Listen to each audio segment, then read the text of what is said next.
School children ಅವ್ರಿಗೆ ಸಂಬಂಧಪಟ್ಟ buses ಮತ್ತು ವ್ಯಾನ್ಸ್ ಅದರ ಬಗ್ಗೆ ಸ್ಟ್ರಿಕ್ಟಾಗಿ ಚೆಕ್ ಮಾಡಬೇಕು ಅಂತ ನಾವು ಟ್ರಾಫಿಕ್ ನಮ್ಮ ಆಫೀಸರ್ಸ್ಗೆ ಹೇಳಿದ್ದೀವಿ.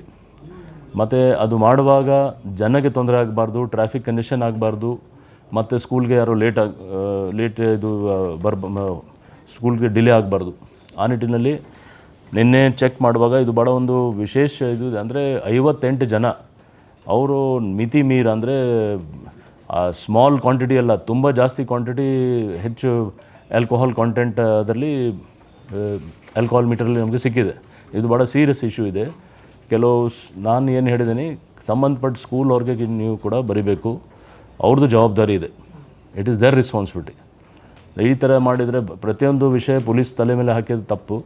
ನಾವು ಮಾಡ್ತೀವಿ ಇದು. ಯಾಕೆಂದರೆ ಅರ್ಲಿ ಮಾರ್ನಿಂಗ್ ಸ್ಕೂಲ್ ಹೋಗೋದು, ಆಫೀಸ್ ಹೋಗೋದು, ಟ್ರಾಫಿಕ್ದು ಆಲ್ರೆಡಿ ಪೀಕ್ ಅವರ್ ಇರ್ತದೆ. ಆ ಪೀಕ್ ಅವರಲ್ಲಿ ಹೋಗಿ ನಾವು ಡ್ರಂಕ್ ಆ್ಯಂಡ್ ಡ್ರೈವಿಂಗ್ ಚೆಕ್ ಮಾಡೋದು ಸರಿ ಆಗಲ್ಲ. ಇದು ಸ್ಕೂಲ್ದು ಜವಾಬ್ದಾರಿ ಇದೆ. ನಾನು ನಮ್ಮ ಆಫೀಸರ್ಸ್ಗೆ ಕೇಳಿದೆ, ಈ ಥರ ಮುಂಚೆ ಮಾಡುವಾಗ ಅವ್ರು ಹೇಳ್ತಾಯಿದ್ರು 20-25 ಜನ ಸಿಗ್ತಿತ್ತು. ಈ ಸರಿ 58 ಜನ ಡ್ರೈವರ್ಸ್ ಅವರು ಲೇಟ್ ನೈಟ್ ತನಕ ಪಾರ್ಟಿ ಮಾಡೋದು, ಬೆಳಿಗ್ಗೆ ಸ್ಕೂಲ್ ಬಸ್ ಡ್ರೈವ್ ಮಾಡೋದು, this is very dangerous. So ಕೆಲವು ಪ್ರತಿಷ್ಠಿತ ಸ್ಕೂಲ್ ಅವ್ರದ್ದು ಕೂಡ ಇದರಲ್ಲಿದೆ. ಆ ಡೀಟೇಲ್ಸ್ ನಾವು ಕೊಡ್ತಾಯಿದ್ದೀವಿ, ಅವ್ರಿಗೆ ಲೆಟರ್ ಬರಿತಾಯಿದ್ದೀವಿ. ಪ್ಲಸ್ RTO ಅವ್ರಿಗೆ ಕೂಡ ಇದರ ಬಗ್ಗೆ ಕ್ರಮ ತಗೊಳ್ಳಿಕ್ಕೆ ನಾವು ಬರಿತೀವಿ.